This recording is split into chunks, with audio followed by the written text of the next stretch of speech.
마태복음 22장 34절부터 46절까지 말씀입니다. 예수께서 사두개인들로 대답할 수 없게 하셨다 함을 바리새인들이 듣고 모였는데 그 중에 한 율법사가 예수를 시험하여 묻되 선생님, 율법 중에서 어느 계명이 크니이까? 예수께서 이르시되 내 마음을 다하고 목숨을 다하고 뜻을 다하여 주 너의 하나님을 사랑하라 하셨으니 이것이 크고 첫째 되는 계명이요 둘째도 그와 같으니 내 이웃을 내 자신과 같이 사랑하라 하셨으니 이 두 계명이 온 율법과 선지자의 강령이니라. 바리새인들이 모였을 때 예수께서 그들에게 물으시되 너희는 그리스도에 대하여 어떻게 생각하느냐? 누구의 자손이냐? 대답하되 다윗의 자손이니이다. 이르시되 그러면 다윗이 성령에 감동되어 어찌 그리스도를 주라 칭하여 말하되 주께서 내 주께 이르시되 내가 내 원수를 내 발 아래에 둘 때까지 내 우편에 앉아 있으라 하셨도다 하였느냐? 다윗이 그리스도를 주라 칭하였은즉 어찌 그의 자손이 되겠느냐 하시니 한마디도 능히 대답하는 자가 없고 그날부터 감히 그에게 묻는 자도 없더라. 아멘. 예수님에 대한 마지막 논쟁이 가장 큰 계명 논쟁입니다. 예수님께서 사두개인들이 대답할 수 없게 만드셨다는 이야기를 바리새인들이 듣게 됩니다. 사두개인과 바리새인들과의 관계는 그렇게 썩 좋은 관계는 아니었습니다. 사두개인들은 친로마적이었고 바리새인들은 민족주의자들이었기 때문에 서로 간에 바라보는 입장차가 컸고 또 성경을 해석하는 방법이 달랐습니다. 바리새인들은 천사도 믿었고 부활도 믿었던 사람들이지만 사두개인들은 그렇지 않았다라는 거지요. 참 이상하지요. 같은 말씀을 보면서 주장하는 바가 다르고 또 믿는 하나님이 달라요.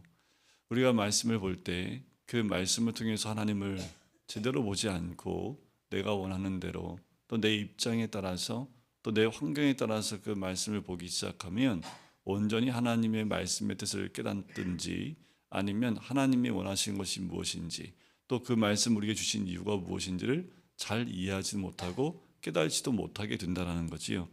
자, 바리새인들이 사두개인의 입을 닫으셨다는 그 말을 듣고 한 율법사가 예수님을 또 시험합니다.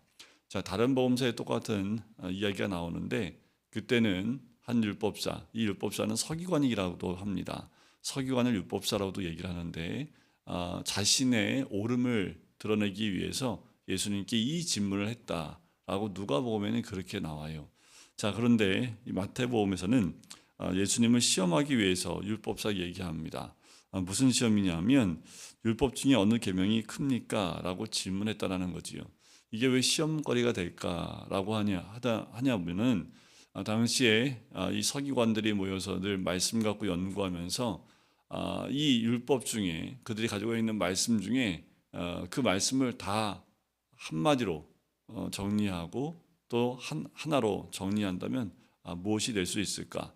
많은 율법들이 있는데 그 율법을 통합할 수 있는 말씀이 무엇일까?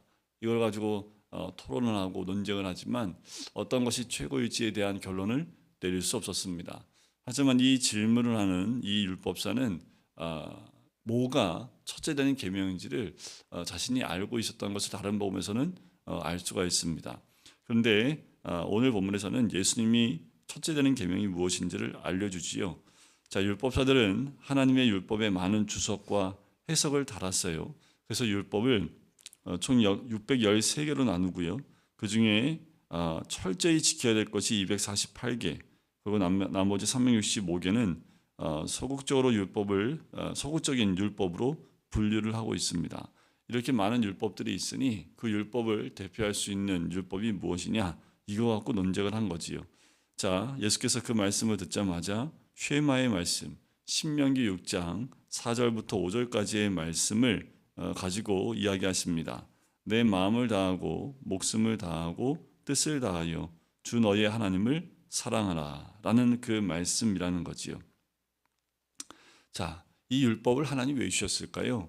하나님이 모세를 통해서 주신 그 율법을 더 잘 지키기 위해서 이들이 그 율법에 주석을 달고 또 해석서를 달고 했긴 했지만 하나님이 이 율법을 주신 이유가 뭘까? 또 율법을 언제 줬을까요? 이 율법은 시내산에 있을 때 그때 모세를 통해서 주신 말씀, 그리고 이스라엘 백성이 어떻게 살아야 될지에 대한 규칙 또 법칙 같은 것을 주신 거지요. 하나님이 굳이 왜 시내산에서 이것을 주었을까라는 거지요.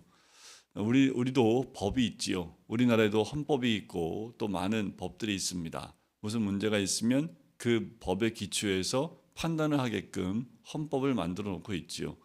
이스라엘 백성에게는 헌법과 같은 굉장히 상위 개념의 하나님이 직접 알려주신 그 법이기 때문에 이보다 더 위에 있는 율법이 있을 수 없지요. 그런데 이 율법을 왜 줬냐라는 거예요. 하나님이 이스라엘 백성을 이 법을 통해서 옥죄기 위해서 주신 걸까? 그렇지 않습니다. 이들이 거의 400년 넘게 애굽에서 생활을 했기 때문에 이들의 삶의 구석구석에는 애굽의 법칙 또 애굽의 삶의 방식들이 그냥 녹아져 들어 있었습니다. 그러니까 이들이 이스라엘 백성이 광야를 통과하다 시내산에 머물러 있지만 이들의 삶의 패턴은 계속해서 애굽에서의 삶의 방식과 패턴과 또 그 법을 따라가고 있었다라는 거지요. 하지만 이들은 하나님 백성입니다. 그렇다면 애굽 땅의 질서가 아닌 하나님 나라의 질서대로 살아야겠지요. 그래서 율법을 준 겁니다. 너희는 하나님 백성으로 하나님 질서에 맞는 삶을 살아야 되기 때문에 그들에게 특히 율법을 통해서 하나님 나라 질서와 그 법도를 알려준 거지요. 그리고 너희들이 가나안 땅에 들어가면 가나안 땅에도 가나안을 지배하고 다스리는 그 법들이 있습니다. 그것이 율법처럼 세워진 것은 아니지만 애굽과 같이 가나안에 살고 있는 백성들이 가지고 있는 삶의 방식이 있는 거지요.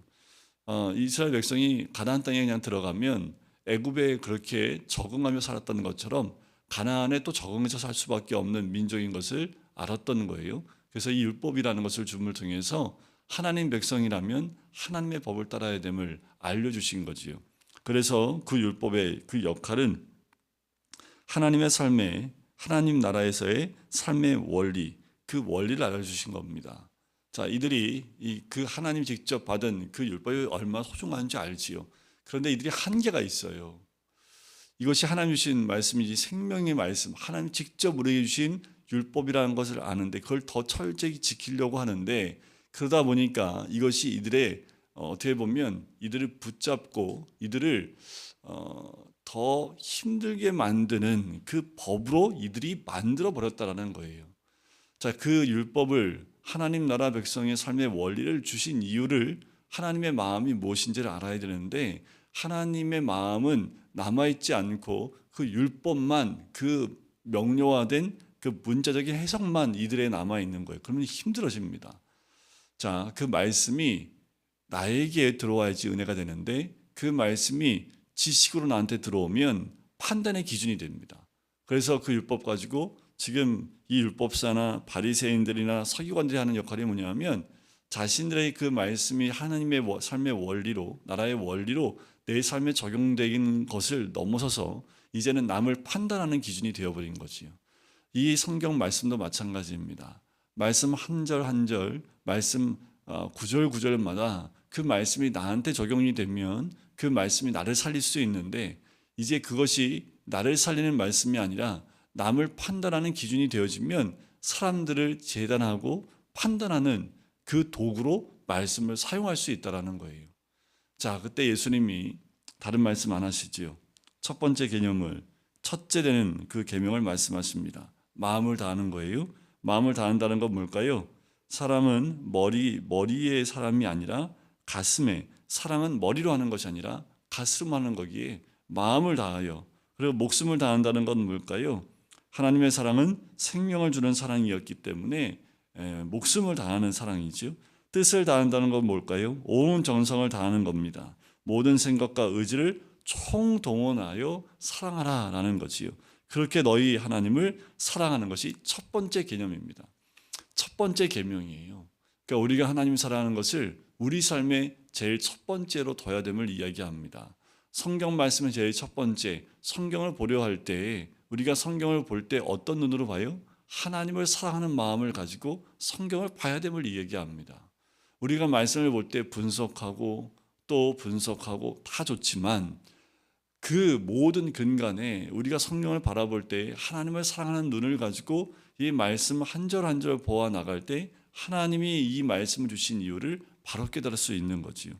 자, 이것이 크고 첫째 되는 계명이요 둘째도 그와 같다. 자, 그와 같으니라는 말은 첫째와 둘째 계명을 같은 것으로 취급한다라는 거예요. 그와 똑같이 내 이웃을 내 자신과 같이 사랑하라 하셨으니라고 얘기하는 거지요. 자, 이 39절의 말씀은요, 하나님의 사랑에 대한 구체적인 표현 곧 이웃사랑으로 나타나는 것이다 라는 거지요. 이것이 율법의 핵심이라고 말씀을 하고 있는 거예요. 하나님을 사랑하라고 했는데 그것을 어떻게 드러낼 수 있습니까? 어떻게 표현할 수 있어요? 이웃을 사랑하는 것으로 하나님을 사랑하는 것을 드러낼 수 있다라는 거예요. 자, 첫 번째는 하나님 사랑, 두 번째는 이웃 사랑. 그런 의미가 아니라 첫 번째와 두 번째 개념은 동일하다는 거예요. 그와 같다라는 거예요. 같은 개념이라는 겁니다.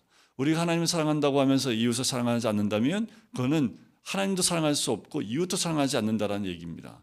하나님을 사랑하고 있다면 이웃을 사랑하는 것은 당연하다는 거지요. 이건 서로 떼어낼 수 있는 부분이 아니라는 겁니다. 요한일서 4장 20절과 21절에 그 내용을 사도 요한이 또 이야기하고 있는 거지요. 눈에 보이는 바 형제를 사랑하지 않으면서 눈에 보이지 않는 하나님을 사랑한다 말할 수 없다라는 거예요. 이것이 말씀을 통해서 우리에게 주시는 하나님의 명령이면서 또 계명의 첫 번째 되는 것이다 라는 거지요.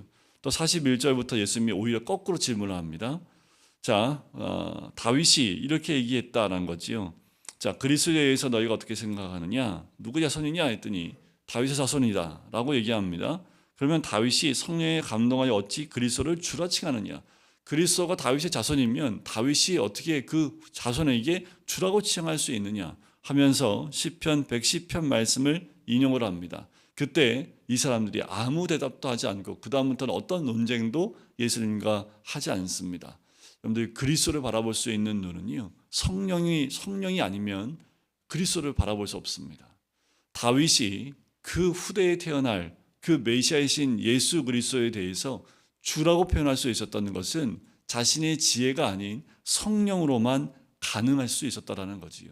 우리가 말씀을 볼 때에 성령의 눈으로 보지 않으면, 성령의 감동으로 보지 않으면 이건 지식에 지나지 않습니다. 지식의 말씀은요, 나를 살리는 것이 아니라 남을 죽일 수 있는 말씀이 될 수 있어요.